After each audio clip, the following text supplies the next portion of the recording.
Hi, in this lecture I'll be talking about the way that the body is implicated in consumption and thinking through ideas of commodification and sensation and bringing in the notion of effect into the way that consumption can be thought of. So I'm going to break it up into three parts.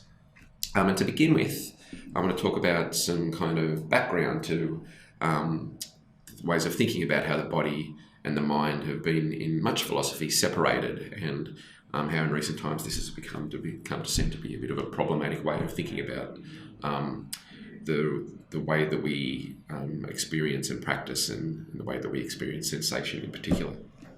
So in the past, relating back to the Descartesian idea of I think, therefore I am, what's been called the natural attitude, that way of being in the world, has kind of separated the mind and body.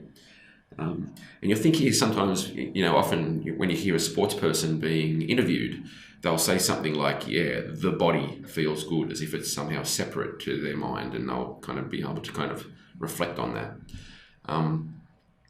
So more recently, we've come to understand the way that we experience sensation through the notion of effect in particular. And this is the idea that the body is as much implicated in the way that we think, but also, as vice versa, as opposed to that I think, therefore I am kind of thing. So for our imagination and for our fantasies and for our attitudes to develop, these things are actually developed and based upon the raw experiences and sensations that are felt through the body. And bringing in this kind of philosophical and sociological perspective can help us start to think about what are the very implications are of a consumer culture where our sensations and our experiences are increasingly commodified and co-opted into a consumer culture. So the idea of effect is a really kind of huge theoretical area in contemporary sociology. There's kind of been this idea that there's been a turn to effect from the kind of early 90s in particular. It's theorised in multiple ways. Prominent theorists such as Nigel Thrift and Brian Masumi talk about effect as excess. I'm not going to go into that too much here, but they talk about the ways that the way they experience effect kind of escapes the discursive and meaning, goes beyond meaning as kind of non-representational. And this has really produced all kinds of advancements in the way that we think about power in particular. The kind of notion of effect I'm going to draw upon today is much more, I suppose, discursive in the sense that it's more simplified. We can think about the ways that effect works in terms of gender and sexuality, race and ethnicity and class, the way that we experience these things, the way that norms are set up as a relation between the way that people engage with each other and with the world in general, and where you're positioned in that kind of social space through those intersections of gender, sexuality, race, ethnicity and class, and ability and geography and all that kind of stuff, will have a profound effect on the way that you think and feel and practice in various situations. So this is a kind of, in a way, to think with Bourdieu a little bit around the ways that our different habitus sets us up a way of feeling and thinking and being in the world. And that will then obviously have profound effects on the way that we consume and participate in consumer culture. So to begin with, I just want to kind of touch upon what's the reading introduces here.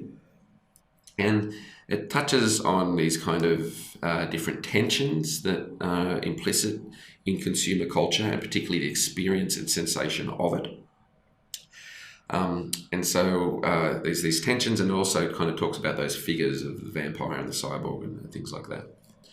So if we think through these things in terms of the way that we kind of sense and feel within a consumer society, there's tensions between discipline and transgression. Discipline, this idea that you need to, be good and moral and work hard and save. Then on the other side, there's kind of the idea of transgression, where much pleasure in a consumer culture is about breaking norms, about escaping work, and about leisure and that kind of thing, and hedonism in particular. So an example here is the kind of, in terms of those tensions, is that, as people work more and more hours and often in more and more different jobs, as, the full-time job is harder to get and people work multiple jobs, they can save, and they'll often be saving money to go on a hedonistic holiday, in Bali or New York or something, where they can, shop and drink and smoke and all that kind of stuff. So there's a good example, I think, of the tensions that we're talking about here. Another one is the asceticism versus consumption. And this is more kind of, again, relates a little bit to that discipline transgression here. And it's like the work versus consumer ethic, the kind of use of, saving up to buy stuff as opposed to the use of credit cards, and the ways that kind of, there's the dichotomies between use of manners and the pleasures of gluttony. So asceticism here tends to relate to, the normative morals and values of a society, yet many of the kind of calls to consume encourage us to break some of those norms. So again, this relates to the idea of tension and release. So much of the pleasure of consumption is in that discipline of kind of saving up or waiting, and then you release when you actually get to do the consumption itself. So whether you're kind of, anticipating to go and see your favourite band, I think the reading points out a really interesting bodily one, is like, that kind of, when you're really busting to go to the toilet and you can't go and you have to wait, and then there's that kind of intense pleasure when you can actually do it and release. So this is a kind of the bodily sensations here that this way of thinking about consumption wants us to bring in to consider the ways that it makes us feel. So this relates back to Freudian ideas of libidinal economics, where we kind of are in constant tension between the pleasure principle and the reality principle, between enjoyment and survival. And the work of Bakhtin is also really important here, who writes about how much the pleasure we experience in our lives is through this notion of carnival, where, again, transgression of everyday needs is very central to that. Rather than being that disciplined, worker that is on time and doing all the right things, the argument here is that much pleasure is derived from breaking those kind of dominant norms.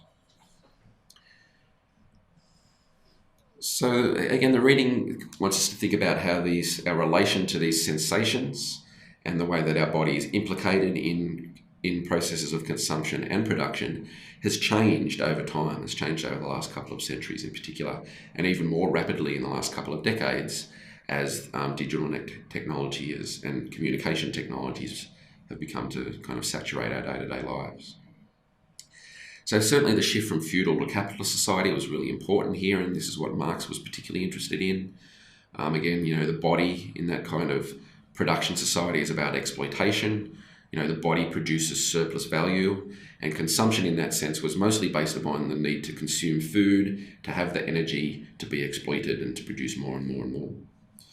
Throughout the 20th century, though, as production and consumption through notions of industrialization in particular are separated, the notions here of needs and wants in terms of consumption, from food consumption to produce, to really consumption about the kind of desirable need and wants of products, changes. And also our consumption of things changes in terms of where they're produced, where they would once come from the local area, local farms, local factories or whatever. Today, all the things we produce come from the other side of the world, and there's a lot of movement around in terms of that kind of stuff. So necessity here, in terms of what we consume, necessity basically was about having enough food to survive and having enough shelter to survive, was replaced by the market and economic exchange, where needs are kind of moved into wants when it comes to the thinking about it in terms of consumption. This also fundamentally changes our perceptions of time. Back in feudal society, when people were living on the land and mostly farming, time was experienced seasonally, where there was often long periods of downtime where there was not much to do, and then intense periods of labour where there was the crop needed to be looked after or brought in or whatever. As the industrial society rises, we moved into kind of the Fordist time, where the factory time starts to dominate, that 9 to 5 clock in, clock off, 5 days of the workday and then 2 days of the weekend become the way that we experience time. And this obviously has a profound effect on the way that we kind of, live our lives. So the implications of this, change the productive self, sustaining a lifestyle that where work was kind of driven by the consumption of food just to have enough energy to work. More often than not today, we think about these things through how we kind of have often really stressful jobs, that can drive unhealthy behaviour, drive anxiety, insecurity, and that kind of thing, and mental health issues in particular. But we seem to work at them as much as we can to have the money to buy leisure goods, to have these experiences of travel, and to often, placate our kind of status anxiety in particular. So some of the figures that the book draws upon, again, to get us to kind of metaphorically think about what's going on here. Firstly, there's the notion of the vampire, again relating to that Marxian idea of exploitation and alienation. Here, where the lifeblood is sucked from the workers through the production system. And so, again, this is that kind of, the vampire here sucking blood, where capitalism is the vampire exploiting and alienating the workers. In this sense, the system sucks the life and soul from us until we just become part of that kind of cog in the machine. More recently, it's been that notion has been used to think about youth, how kind of increasingly that they are in a very exploited and alienated position. The rise of the McJob and that kind of stuff, in particular, where economic security is much difficult to achieve until you get much older. But at the same time, capitalism uses the kind of youthful images, the sexy, cool, edgy images of young people to sell us stuff. So they're very kind of, the very notion of youth is kind of sucked out of what it means in terms of to be young and energetic, and then kind of co-opted to sell stuff back to the market. The next figure is the cyborg, and I think this is a particularly interesting way to think about the dominance of information technologies in our lives in particular. Here the idea is that as technologies become more and more normal, more and more implicated in the ways that human beings live, and we can think here even to the notions of, artificial limbs, or even, wearing a pair of glasses. These technologies become permanent parts of people, and this notion of cyborg here becomes used to think about the way that we're kind of socialized into a world where this is increasingly the norm. The notion of cyborg there in relation to young people is also about their kind of willingness to adapt and learn and become part of that machine, that kind of consumer culture machine. So theorists have kind of used this figure of the cyborg to talk about both the affordances and the risks of this progression of technology in terms of the way that we live. So Haraway particularly talks about boundary creatures, particularly around the way that gender is implicated in technologies, the way that makeup and sex change surgery and liposuction and stuff like that both reinforces dominant gender norms, but also kind of reinvents what it means to be a human. So there's both freedoms and kind of disciplines embedded in the kind of use of these technologies, and the kind of way of thinking about these kind of plays off the pluses and minuses of those things. Another way kind of, I suppose, here is the kind of the way that kind of, if we're cyborgs and we have a mobile phone on us 24/7, we can, in terms of consumption, we can, be shopping 24/7. You can wake up in the middle of the night and buy something.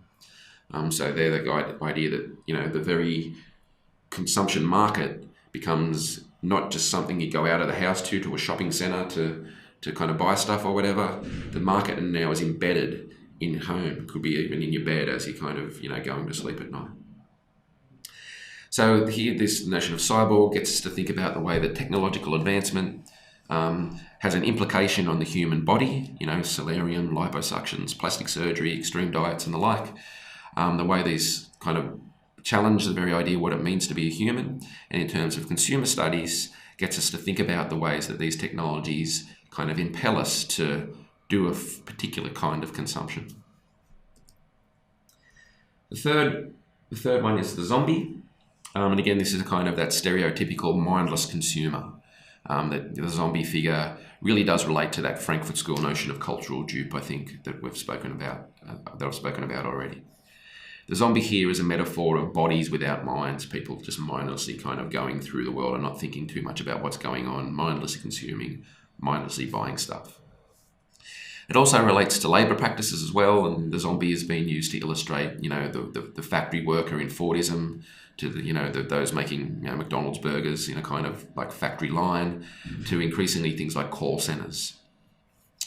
Another sociological way of thinking about this is kind of Richard Sennett's idea, where as kind of factory ways of producing things in the consumer culture is dominated, the very notion of like the craftsman or the craftsperson has disappeared. And this means that the very notion of creativity that many leftist critics argue is central to what it means to be a human disappears in a consumer culture. We're just left mindlessly consuming, shuffling through malls. So definitely the great classic zombie film Dawn of the Dead, the George Romero film, is a kind of classic example of using the figure of the zombie to criticise consumer culture. And more recently, you're probably more familiar with the kind of comedic parody of that film, Shaun of the Dead. So there's a little YouTube clip there to kind of get you to think about that. Okay, I'll leave that this section there. Thanks.